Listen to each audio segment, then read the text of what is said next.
Hello, hello, and welcome to the podcast. My name is Peggy van der Plas, and today our guest is Robb Nelson. Hello, Rob. How are you?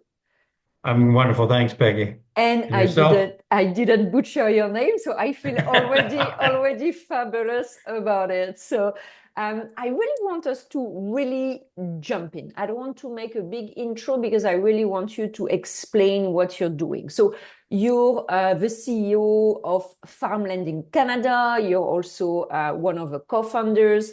Um, Before we go into your background, you're a serial entrepreneur. We know each other. I know you started entrepreneuring when you were only 14, so you have a lot to explain to us. But could you give us a bit of an explanation of what farmland in Canada is? Certainly. So, farmland in Canada evolved over the last 25 years to become a transitional finance option. So, basically, what we do is we transition farmers, Canadian farmers, from one position of their financial structure to another. And it's basically a bridge or it's a transition for succession planning or transition to get them in a better financial position for succession planning or to get them back to mainstream funding. So we are allies with all of the major banks, credit unions, and Farm Credit Canada. We do not compete in that space. We assist. So the farmers are offside. Their balance sheet needs to be cleaned up, Yeah. or they need to get ready for succession planning and transition to a new family member. That's when our capital comes in play. It's very short term. It's 1 to 3 years. Okay. And it comes with a lot of knowledge-based Mhm. assets. So we are here to transition the farmer into a good space as efficiently as possible. And I think that's one of the part of your business model I thought was super interesting when we met, and we met already a few months ago. And it's really this idea of advising and supporting. Because everyone technically can provide capital, but if people are already struggling managing their business, or if succession and they have no idea how to manage that process, they are not better positioned at the end of the day. So I think that's really your key differentiator and what makes you so successful. I think you never had any loss. Am I correct? No, no, Yeah. we've been very fortunate over the years that we've transitioned all of the clients that we've advised and worked with and lent to a better spot. Yeah. Well, that's quite impressive. And it's The key to all this. yeah. And what I really like the idea as well is that you're not competing with other financial institutions, the banks we know in Canada, where banks tend to own the space. So it's never a good idea to compete. Is that you're that actor that pass it on, kind of. Yeah, yeah, we're 100% partners with them. Actually, they invest in us to invest the capital Hmm. back out. So they're Mm. they're they're all they're we're really partners. We're truly aligned in this mandate of assisting Canadian farmers when they need alternative capital Yeah. and designed exit strategies to get them to either back to mainstream financing and or to sell assets. Hmm. And what we do is we surround ourselves with all of the agricultural and financial professionals. So when a farmer comes to us, we'll say, looks like you may need a fractional CFO. It looks like you may need Ah. an ag advisor team. It looks like you will need, someone else with inside of our community.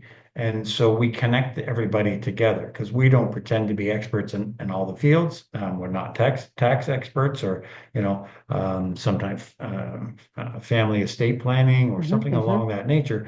You need to bring all of the professionals together. So that's what we do is we connect everybody in order for, that business, the farmer's business, because these businesses are much larger than what they used to be. Yeah. Yeah. These are 10, 20, $30 million businesses.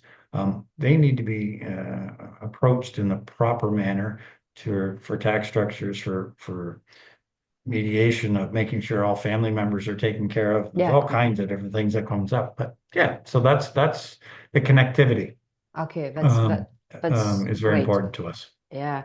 So I'll rewind a bit because we have a lot of entrepreneurs who are watching the podcast or wanna be entrepreneurs. So You're very successful in what we've been doing with farmland in Canada, but it's just one of the many, many, many ventures you worked on, you started, you exited in your career. So I'm interested, not necessarily into going every ventures you've had, but what were really the ones who gave you the best, maybe how to, the best lessons, and that helped you build farmland in Canada in the very successful business it is today? Yeah. So collaborative working. So I've been very fortunate, to go to the University of New Brunswick, where I did my business degree. Um, Everything back then was collaborative working. We didn't have a whole bunch of computers, to be honest with you, in the early 80s. So it wasn't all, you do that part of the assignment and I'll do this part.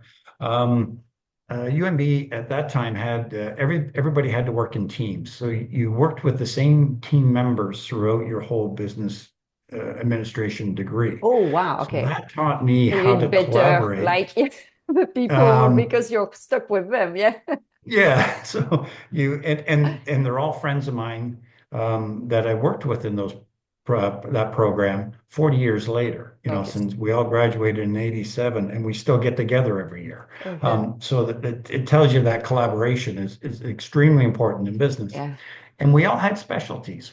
Someone might have been better in management science, and someone might have been better in stats. Someone might have been better in finance or cost accounting or strat plans or whatever it was.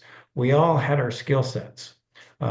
So what that taught me is to when I went into the business world in 1987, I looked for people's skill sets, and it sounds cliche, but I looked for people's skill sets that I didn't have. Mm-hmm. Um, I'm the rainmaker. I'm the one that has unique ideas and the foresight to get around the answer no many, many different ways. Yeah. And but also bring the right people together Yeah. and stay out of their way. You must stay Mm-hmm. out of their way. You can't be the micromanager that because you'll be a small business if you're going to be a Yeah. micromanager. Um, so the collaboration is what I learned in my early days, and I had some other businesses in high school, but again, it was working with people's skill sets, learning from those people every single day, and meet somebody new as much as you can, and have conversation with them and listen. Yeah. Just sit and listen, observe, and see if you can share some of that wealth with your other colleagues. So that's early onset, and it didn't come without road rash. It didn't come without, ups and downs in businesses and Yeah. pain points and everything else. But with discipline of resilience of going Uh-huh. forward all the time, Yeah. and listening and working with people. That's probably the biggest thing Yeah. that I've learned in a number of business. I've had, um, anywhere from telecommunication businesses to um, construction, housing business, land development, finance for the last 25 Yeah. years, all kinds of different, is he joining us? Yes, yes, Collaborative work. exactly. She's interested by becoming a successful entrepreneur. So she's like, Perfect, "Oh, perfect. that's interesting. Um, I'm listening."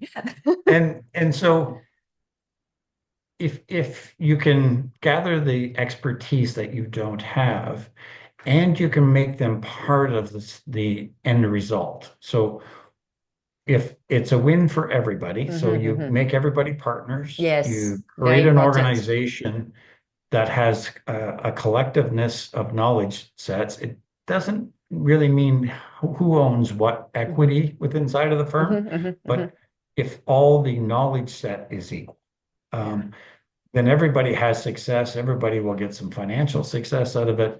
Then you've got the opportunity to go forward. yeah, Uh, and hand the keys over. And I can tell you, it's been tough for me over the last 40 years to hand the keys over some yeah, days. But as long as you give them the reins, and you just kind of steer the ship every now and then, and keep making it rain, keep finding opportunities that allows you to be creative as a leader, and allows you to look for opportunities versus working in the business all the time. Again, cliche, but that's Well, success to me. actually, it's very interesting because what you're referring to is very different from what I usually hear from tech entrepreneurs. You know, collaboration, sharing your equity with partners, listening, which I agree you're doing very well. That's not really what we hear. What we hear usually is that I'm the big man of camp on the campus, and I have been successful because I am a genius and I work 200 hours a week, you know. So I really like your humble approach, and I know you. I know it is true because you are indeed a very good listener, and that's something that I believe makes a huge difference when you manage a team, not only because people feel respected, but also because you take the best ideas. The ego is a bit out of the equation. And I think that's very rare to see successful serial entrepreneur like you who are smart enough to be humble, because it's for me, it is about being smart. Everyone can put themselves forward. So it is not cliche. Actually, it's very rare to hear what you're referring to. And I appreciate that. It's a great spot to be in life. I think most entrepreneurs' true success comes after the age of 40, 45, when there's less noise in their life. The children Right. are older, your, your home life is more settled, and you've created all of these respected contacts. Mm-hmm. So you can pick up the phone and someone that has watched you do something for 15 or 20 years, or when you come into your middle age of entrepreneurship, they trust what you've done, and things get done a little more efficiently. So the Mm-hmm. collaboration is far more important even as you go into your later years of business. Mm-hmm. And again, it's not the ego, it's the collaboration and knowledge set. I mean, let's face it, that's why AI is so important. It's a non-biased information gathering Yeah. network. And that's really what we're thinking. I'm not saying AI is going to run business world by any means, but it certainly helps gather data non-biased of if depending where the data sets come from. Yeah. Yeah. But Mhm. yeah, Absolutely. so So coming back to farmland in Canada. So was there, as you mentioned, it's been 25 years, even if the business has morphed during these 25 years. So was there a specific moment when you realized that there was, this major gap in agriculture financing and advisory as well? yes. So the advisory role's been well served, and growing through some of the accounting firms and Mm-hmm. small local advisors over the years. It's been a embraced a little bit more now by Okay. the local farmer. So, but where the opportunity really came, and where we saw the opportunity starting to come, is we used to do a lot of AB lending, where a credit union may be in first place and we'd be second place, just normal stack financing, bridge financing for the farmers. Um, and then we saw the local credit unions, all the smaller credit unions, so 500 AUM to 2 billion AUM, would service the market that we service today. Mm-hmm. So that is the market we walked into. So the credit unions had the local people knew who the local business person was, knew them well, he or she, and the local board could approve their loan. So they could do capitalization loans, infrastructure loans, defer payments for a couple of years. They knew there was enough equity there, and they knew the character of the borrower Mm-hmm. very Mm-hmm. well. Mm-hmm. So they would bet on that character, and that's what credit unions originally were designed Yeah. for. But a couple of major things changed with credit unions. They had to become competitive in the financial world. So there was a mass merger, and it continues to be a mass merger. Nothing wrong with the merger, but it left the pen for Yeah. the approvals Yeah. in a market that was not close to the market that they were lending Yeah. in. Mm-hmm. So that unfortunately changed a bit. And then along with the mass mergers, that became bigger and bigger and bigger, they lost the optics of some sectors they used to serve or where Okay. they came from. Okay. The second work was co-ops. Co-ops Mm-hmm. used to do a lot of the lending that we do, and they in turn have stepped away from that space. Okay. And thirdly is depository regulations. So the depository rules changed in 2018, meaning all loans had to be all deposits held by the credit unions, which 100% are insured, unlike a bank which has limits. Yeah. Um, have much more regulatory oversight. And in turn, they had to be performing loans. So the unique alternative financing that we do no longer fit the depository or regulatory rules. Mm-hmm. Mm-hmm. So again, another reason why it opened up for us. So that was in 2018. So that's when we decided it's time to launch our own fund. Okay. So which we did in August 1st of 2019.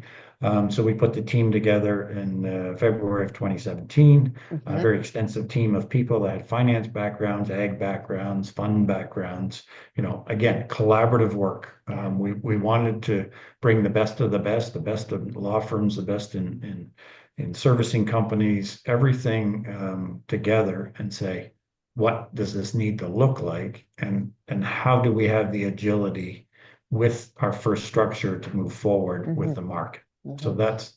So it was well thought out. We decided over 6 years, 5.5 years of all the tests that we needed to do. And now we're ready to scale. But we Yeah. wanted to go through a number of cycles, not grow fast, not Yeah. just grow steady, and test, test, test, test. Make sure you've got an infrastructure that can stand a scale. And when you're talking That's about the point we're scale, at today. yeah, when you're talking about scaling, you're raising another fund right now, more sizable, Yeah, sizable yeah. fund. We'll Yeah. we'll start going 2x Okay.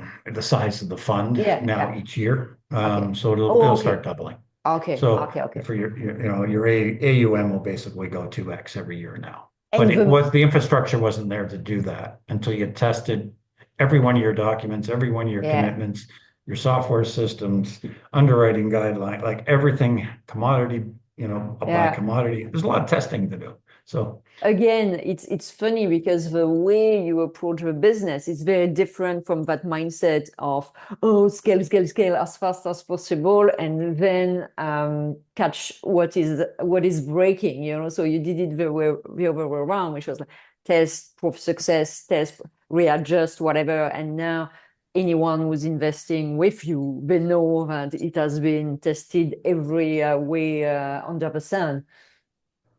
and we'll continue to test. We'll continue and continue and continue. But yes, we did a lot of testing. We put all of our own money in first. So we tested Exactly. with our own money first versus Yeah. saying let's put a lot. So we had small investors in, but now we have institutional capital and we're and more capital stack of more investors coming in. So yeah, we're quite excited of the next coming years. Yeah, so you're talking about doubling the size every year or whatever exactly it will end up being. So obviously the question is the market is huge enough. Do you Oh, want to talk exactly? Do you want to talk a bit about the market and like maybe succession planning as one of the opportunities, transition, all these things? sure. We have a couple of different sleeves within our business, but the primary transition financing or alternative lending that we're doing today, the market as per Stats Canada is about in subprime lending Mhm. space or private lending space is about $20 billion of the asset is about $1 trillion asset in the agricultural community Okay. in Canada. So So there is room. yeah, it's a very big market. 100 million to 200 million this year is really not a huge Yeah. impact to it. But we're seeing a lot of gravitation of the borrowers towards our style of lending. Okay. But we're very selective on how we lend. So the transitional or alternative lending is about a $20 billion space as it sits today. It has grown almost 100% in the last 8 years. Oh, So, okay. so it will continue to grow as well. Is it due to an As aging population or more challenges being profitable or a bit of everything? maturing loans out of the credit union space, Oh, yes, of course. Yeah. um, I'm going to try and put this as nicely and as politely as possible. There are some major lenders that are in the ag space. Uh-huh. They're truly committed to the ag space. Some of the major banks and credit unions and Farm Credit Canada, for instance, they're 100% committed to the ag space. There are some banks that have temperature changes in the market. They go, yes, we love ag, and then someone else comes in to run that department, says, no, we don't like ag. Ah, I know what you mean. Then the next minute, oh, we love ag. Oh, we love Yeah. food services, Okay. but we don't like ag. So I can tell you the temperature changes with some of the banks. Yeah. Um, frequently, and some of the smaller credit unions. It Okay. really depends on exposure to market Hmm.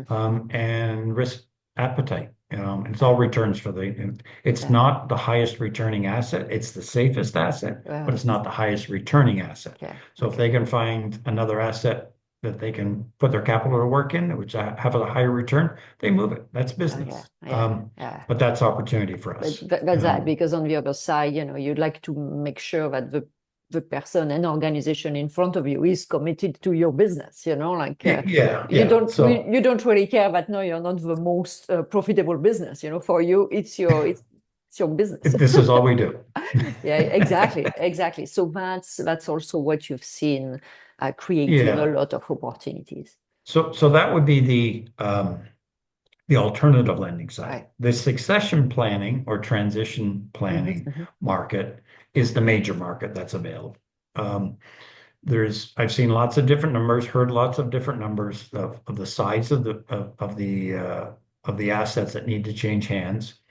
But let's just suggest that we have 60% of the market that owns that $1 trillion worth of assets, up to $1 trillion worth of assets that need to retire in the next 15 years. Yeah, that's, So how is it going to happen? What are the capital structures that need to happen yeah. to sell that asset? And this is an asset, which is shocking to most, that only has 18% debt against the complete asset. Oh, wow. Okay. Yeah.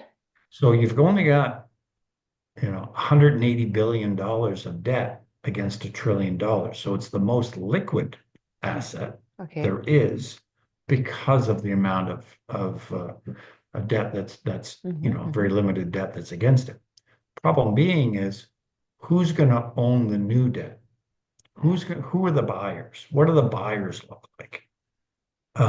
What's the new structure look like? Are these assets going to be rolled into family trusts? Are Yeah. there, what's fair is equal? Who's going to manage this land? What's the new Yeah. farm going to look Yeah. like Yeah.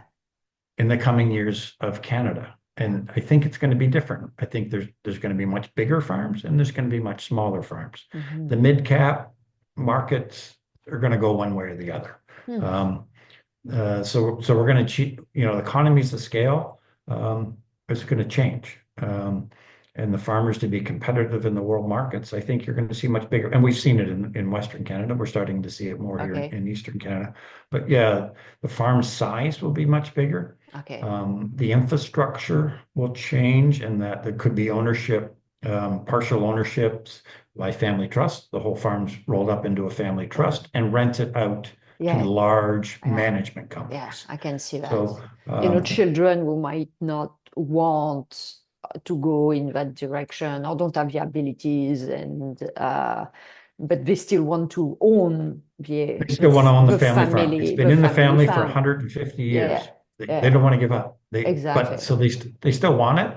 But they don't But want to operate it. yeah, well, the economics make more sense to rent it, and then Hmm. have family trust structures and insurance. There's all kinds of Yeah. different new capital structures and insurance products that will go into family Yeah. trust to protect the farmer's assets. So Yeah. instead of paying a whole bunch of tax On top of of that, selling farms, absolutely. Absolutely. you freeze the asset value, you roll it up into a family trust. All the heirs can receive portions of the income Yeah. from it. Yeah.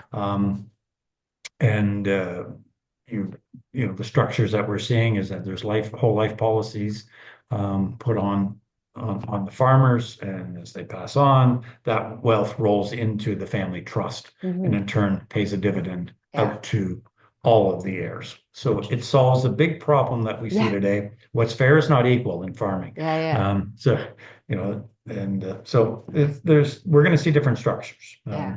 Yeah. We have our theory of what will happen to part of it, and everybody, some great people have other theories. But I think there's going to be a mix of what Canadian farmland looks like. We know it's Yeah. going to be, it's been increasing since 1961.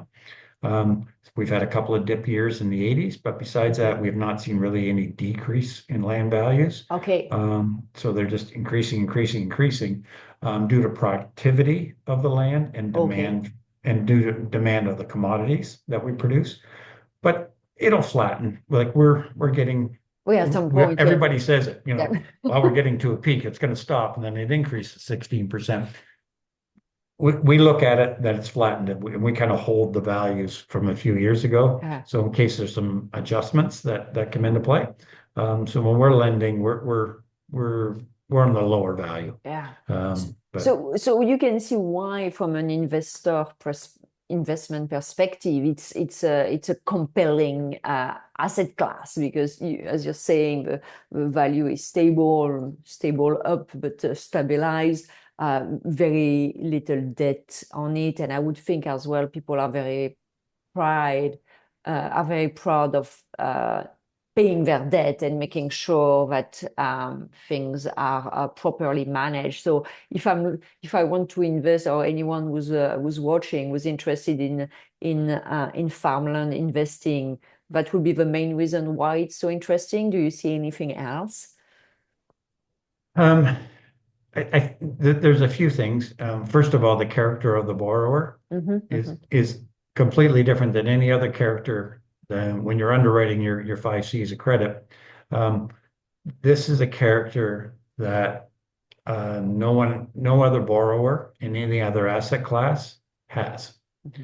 This in Canada, for instance, the farm has been in the family name 60 to 150 Hmm. years, maybe even longer. The multi-generations. The pride and resilience and the ability to live with less is everything. Yeah. The character of a true farm family, their family name is usually on the road Hmm. that their Hmm. farm is at. Hmm. Hmm. So Hmm. that they have a whole different viewpoint on making sure that they're stewards of the land. It's their time to take care of the land, make sure the right nutrients programs are in there. They're doing everything right, and they pay their bills. Yeah. Um, Hmm. they pay themselves last. Yeah. Hmm. And what a farmer lives on, you would be shocked. Yeah. The Yeah. NOAs or negative NOAs that we Yeah. see, Yeah. it's completely different than someone that works off farm. Hmm. They Hmm. do everything. What an amazing character trait Yeah. Yeah. that they Okay. have. So the resilience and hard work and community. So, we look at a farmer, and if a farmer is having a health issue, um, all the farmers in the area will come and take care Ah, of his farm okay. Okay. or her Okay. farm. So the community is, oh, Mary or John, broke their leg and they can't jump on the combines. Yeah. Everybody in the neighborhood comes and helps. Oh, wow. Okay.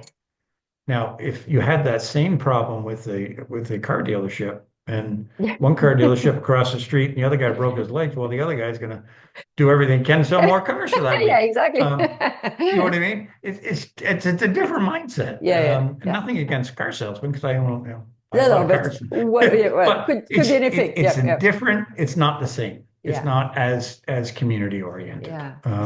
Very It's very interesting. helpful. Very helpful community. They share information. They help each other and say, what are you using for this fertilizer or that, Yes, or yes, yes, yes, yes, oh, yes, that, yes, yes. it's Yeah, it's yeah, it's yeah, yeah. because they're all selling into the one market.